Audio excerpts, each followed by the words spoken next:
Dear students of HSC first year, welcome you all to my online class. You know, this is going to be your class on English first paper. We have already started this paper and we are reading our textbook that is prescribed by the board. By this time, I have already completed Unit 1, Lesson 1, and we have also started reading from Unit 1, Lesson 2. I have read a part of Unit 1, Lesson 2, and in my today's class, my dear students, I am going to read the rest of the lesson. But, dear students, before starting reading from the text, I would like to tell you something about the importance of this lesson. You know, in English first paper, the question is basically based on the textbook. In the question, you will find some items that are directly connected to our textbook, and some questions are indirectly linked with the textbook. That is why reading of the textbook is very essential. I am telling you this again and again. So, dear students, I will suggest you to read each and every lesson from your textbook quite carefully. In this process, I would like to remind you the pattern of questions that you are going to have uh, on different types of uh, uh, questions that are selected in English first paper. You know, in question number 1, 2, and 3, you will have three scene comprehensions, and all these comprehensions will be taken from the textbook. In comprehension number 1, you will have multiple choice questions and some open-ended questions, that is answering short questions, and this time the text will be selected from the textbook. In question number 2, once again you are going to have a scene comprehension from your textbook, and on this comprehension you have to answer a flowchart, and which is completely a new item, and you have no idea about flowchart. And on flowchart, my dear students, I will take an extra class so that the thing becomes clear to you. And again, in question number 3, once again, we will have another comprehension from the textbook, that is known as scene comprehension, and you have to summarize it. Or in question number 4, in question number 3, my dear students, you may also have a poem from your textbook, and you have to write the theme of the poem. And how to write summary or how to write the theme of a poem, I will show you in a different class. So, dear students, you can see the textbook is very important, as some questions are directly linked with this textbook. Dear students, one thing I would like to share with you, we are taking classes online. We are quite new in this online classes. You are also new in attending online classes, and that is why you may face some problems. We teachers are also facing some problems, but I hope gradually the students and also the teachers will overcome all the problems we are facing now. Here I would like to tell you that if you watch these online classes, don't forget to post your roll number in the comment box below, because this post will be counted as your class attendance.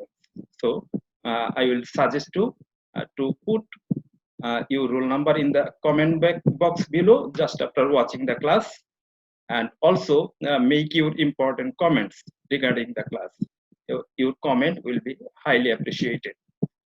My dear students, today we are going to read the rest of the lesson number 2 from Unit 1.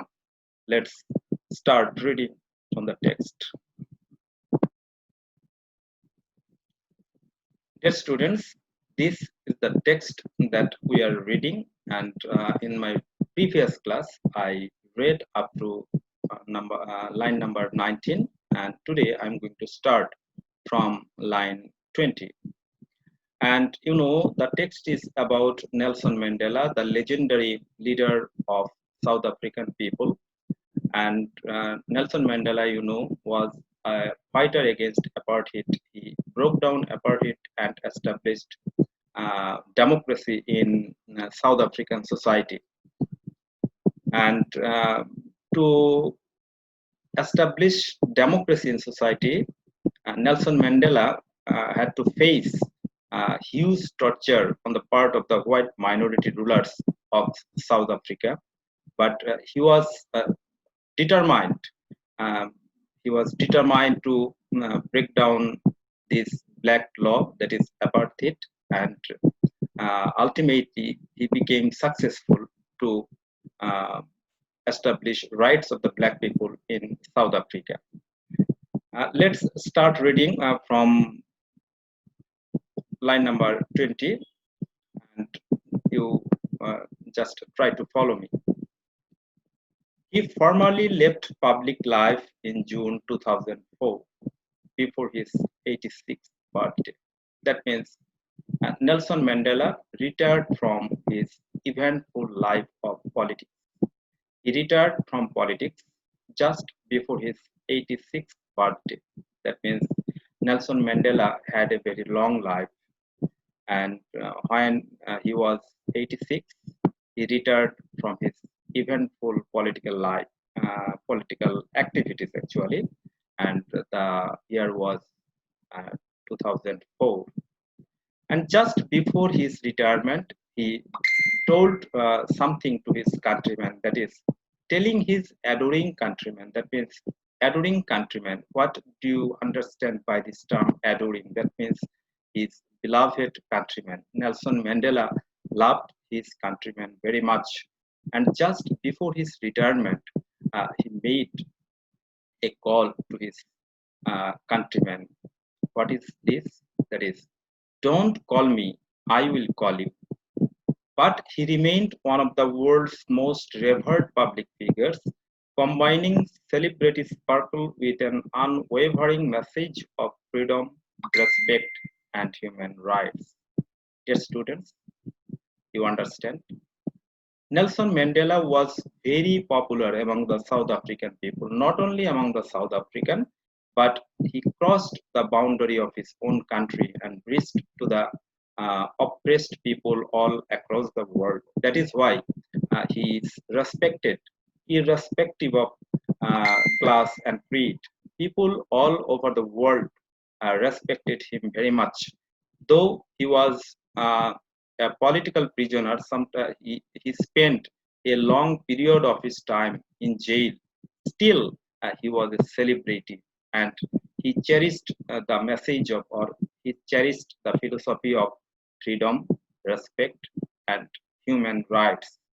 That is Nelson Mandela, the great soul, my dear students. He is at the epicenter of our time, ours in South Africa and yours wherever you are. Nadine Gordimer, the South African writer and Nobel laureate for literature, once remarked. Uh, Actually, this is a quotation from Nadine Gordimer, a South African writer who won Nobel Prize in Literature. This is how he assessed or he evaluated Nelson Mandela. He is at the epicenter of our time. What is epicenter? Epicenter is a point on the surface of the earth where the effects of the earthquake is experienced most strongly. In that sense, actually, epicenter is related to geography. But in this text, South Africa, South Africa is regarded as the epicenter, because if we consider uh, Nelson Mandela to be an earthquake, then the impact of that earthquake, that means the impact of activities of Nelson Mandela, was most felt in South Africa.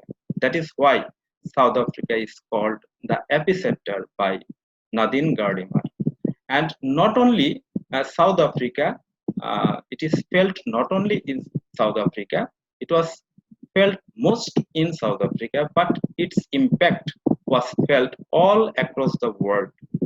No corner of the world is spared from the impact of philosophy of uh, Nelson Mandela. That is why Nadine Gordimer is uttering such lines, or this is how Nadine Gordimer evaluated Nelson Mandela. The years Mandela spent behind bars made him the world's most celebrated political lead prisoner. You know, Nelson Mandela spent almost 30 years, that means 3 decades, behind the bars. He was kept in jail by the what white minority ruler, but still he is a celebrity. He is a political prisoner. At the same time, he was a celebrity, as people all over the world respected him very much. A leader of mythic stature for millions of black South Africans and other oppressed people far beyond his country's borders. You see, my dear students, actually, uh, Nelson Mandela fought directly for the emancipation of the South African black people, but actually, he was a spokesman for all the oppressed and downtrodden people all across the globe. That is why his name and fame is not confined to the boundary of South African country. Rather, it crossed the boundary of his country and reached to the world people. Let's move forward. Uh, let's fix the pace, my dear students. Just give me a few seconds. Charged with capital offenses in the 1963 Rivonia trial, his statement from the dock was his political testimony. Dear students, a false charge of conspiracy against Nelson Mandela was brought uh, in the year 1963, and it was known as Rivonia trial. When this charge was brought against Nelson Mandela, and when he was produced in the court, Nelson Mandela said something which is very significant, and it has been added here in this text in the form of quotation. And what is the quotation? Let's read, my dear students. During my lifetime, I have dedicated myself to this struggle of the African people. That is, Nelson Mandela dedicated his life for the emancipation, for the freedom, or for the rights of the African people. I have fought against white domination. I have fought against black domination. Notice, my dear students, actually, what was Nelson Mandela fighting for? What was his philosophy? Was he fighting for the black people, or was he fighting against the white people? Actually, he fought for neither white domination nor black domination. Rather, he expected the equal existence of the black people and the white people in the South African society. He actually expected equal position of all types of people in African society. That was the thing that Nelson Mandela fought for. He did not fight for black domination, neither did he fight for white domination. Rather, he wanted agreement, or he wanted equal rights for both white people or uh, black people. He did not want to be treated as black, neither did he want to be treated as white. Rather, he wanted to be treated as a South African. That was the philosophy of Nelson Mandela. It also suggests his democratic attitude, my dear students. Don't forget it.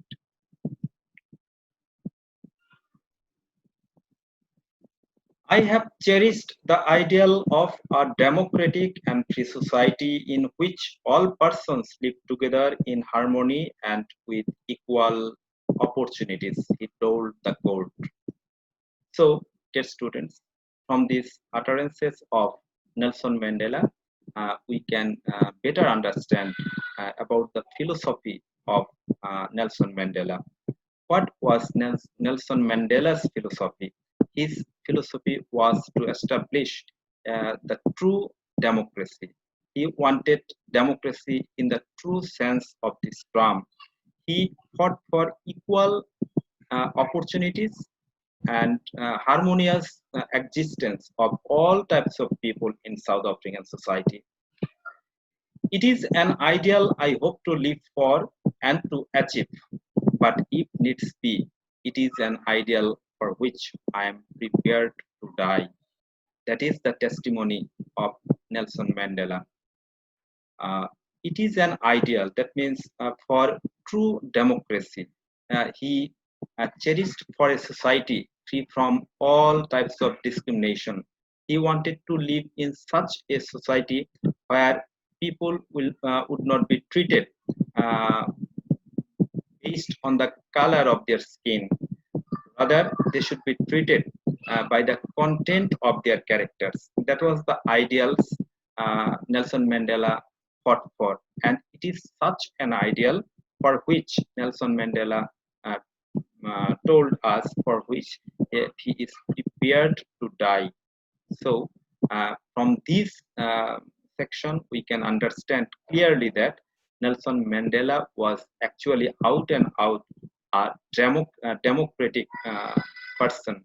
He cherished democratic ideals in the core of his heart, and he longed for equal existence of all types of people in South African society.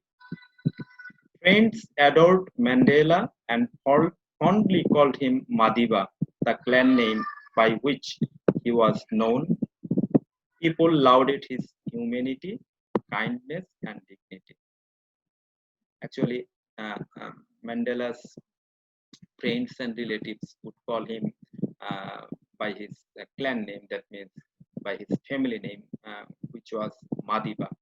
And people all across the world, all over the world, praised his sense of humanity. They lauded his kindness and dignity, his sense of dignity. So, from the text, my dear students, we understand what type of person or what type of political leader Nelson Mandela was. He did not believe in class discrimination or race discrimination. Rather, he wanted uh, people to be treated on the content of their character, not just by the color of their skin. He hated race discrimination or racism, and he believed in the equality of human beings. Human beings should be treated as human beings, whether they are black or whether they are white.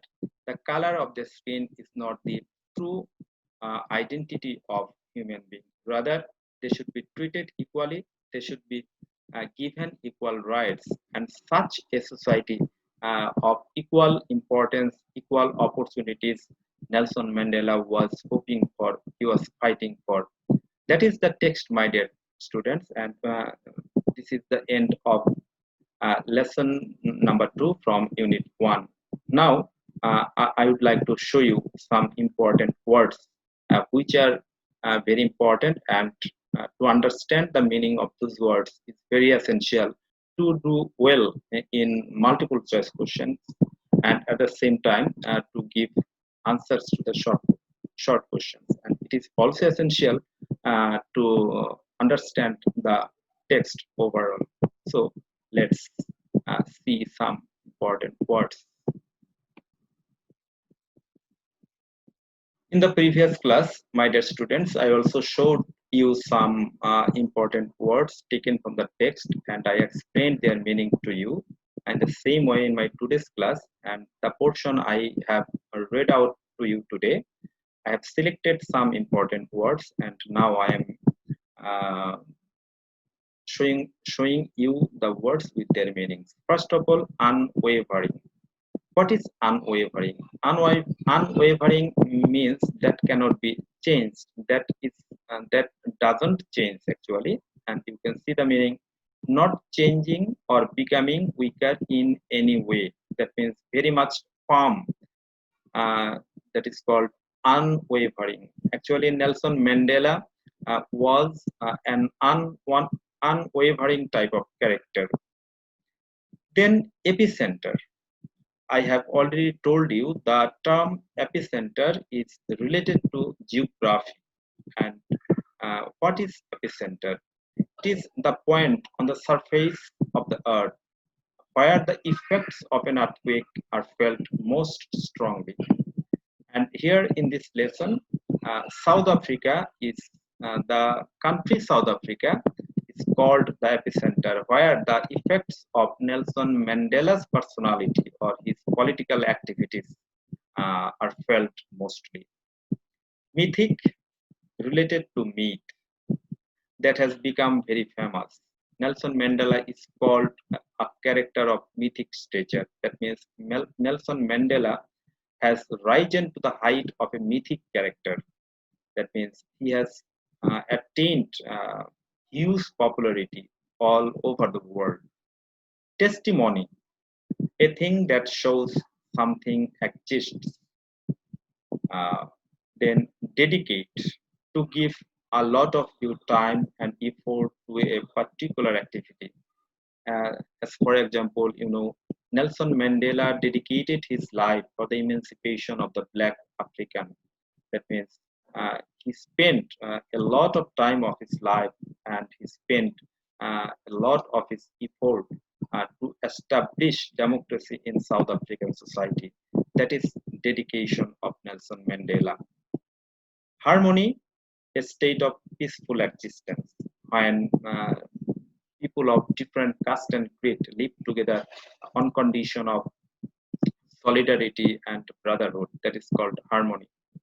Last of all, fondly, with love and affection. For example, Nelson Mandela was called Madiba by his friends and relatives out of their love and affection for Mandela. And these are actually the most important words.